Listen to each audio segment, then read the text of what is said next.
Heto na nga ang pinakamalakas na frontline ng Gilas na nabuo sa kasaysayan ng Philippine Basketball. Kay Soto, Junmar Fajardo, AG Edu, Quintin, Milora Brown at Ange Guame, sila ang Gilas Bigman FIBA World Cup edition natin. Malapit na nga na maging local si Ange Guame at nauna pa nga si QMB na masuling dumating dito sa Pilipinas. 10 years residency guideline, ito ang isa sa mabigat na nakasaad sa FIBA rules na nagsasabi na pwedeng makatulong sa isang player para maging local na manlalaro ng isang bansa at malapit na nga na makumpleto ni Ange Guame ang guideline o rule na ito. Junmar Fajardo, history maker ng PBA, pinakamaraming MVP na nakuha sa liga. Kay Soto naman, siya ang isa sa naging dahilan kung bakit nga nagawa ng Gilas na manalo laban sa team ng Latvia at New Zealand at pareho ang nasabi ng dalawang teams na ito noong tinalo sila ng Gilas. Mas lumaki ang size ng Gilas dahil kay malaki ang presence niya sa loob ng paint para sa opensa at depensa ng Gilas. Bahagyang humina nga lang ang Gilas noong walang kay Soto sa FIBA Asia Cup.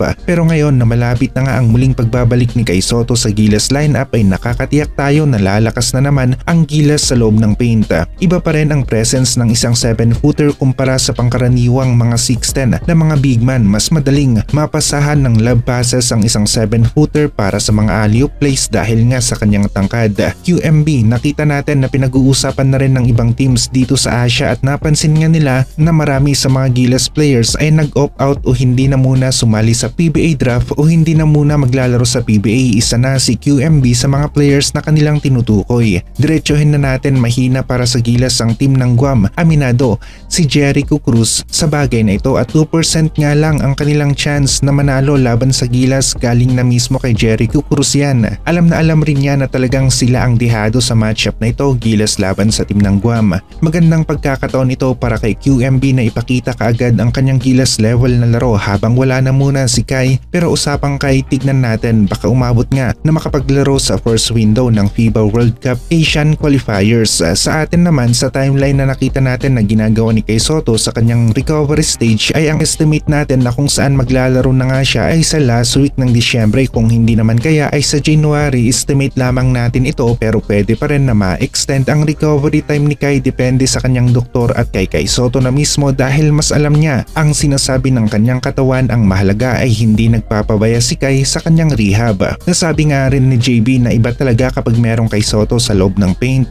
Mas maganda ang galawan ng Gilas team, mas epektibo ang kanilang mga plays at mas nagagawa nilang makagalaw ng husto sa opensa at depensa. Idagdag pa natin yung chances ng Gilas sa pagkuha ng rebound ay tumataas rin dahil sa height ni Kai, pwedeng patapik-tapik papuntas sa kanyang kakampi ang rebound. Kung hindi naman kaya ay talaga namang nakukuha ni Kay Soto ang bola sa ere. AG Edu naman, nagpapakitang Gilas na kaagad sa Japan B1 B-League at sa team ng Gun McCrane Thunders. Panalo ang nagawa ng kanilang team at lalakas palalo ang laro ni AG Edu dahil mga champions ang kanyang kakampi na kasama rin noon ni Kai sa team ng Hiroshima Dragonflies at Yokohama B Corsairs. AG Edu nga rin ang may pinakamalalang history ng injury sa mga Gilas players. Sunod-sunod ang kanyang ACL injury pero malakas pa rin ang larong ipinapakita. Bata pa si Kai kaya maganda ang recovery level ng kanyang katawan at marami sa mga players ang nakakabalik mula sa ACL injury at nagiging maganda pa rin ang kanilang laro. Kaya nga hindi rin gaanong nagmamadali si Kai na makapaglaro. Mas priority nila na i-build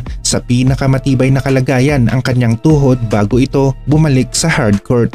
Malakas-lakas na nga ang Gilas Bigman frontline natin laban sa team ng Guam kahit na wala na munang Kai. AG Edu, Junmar, QMB at Japet, kumpletong apat para sa balancing rotation na merong height. Isa pa sa nakita natin sa komento ay kulang nga ba ang Gilas sa isang pure 3-point shooter kung sa NBA mala Stephen Curry ang datingan. Talagang ang opensa ay nakalaan madalas sa 3-point area at madalas nga rin na pumasok ang kanyang tres. Sa tingin natin ito nga ang isa sa kulang ng Gilas, pero masasabi rin natin na karamihan sa mga Gilas guards natin ay balanse ang kanilang 3-point shooting ability.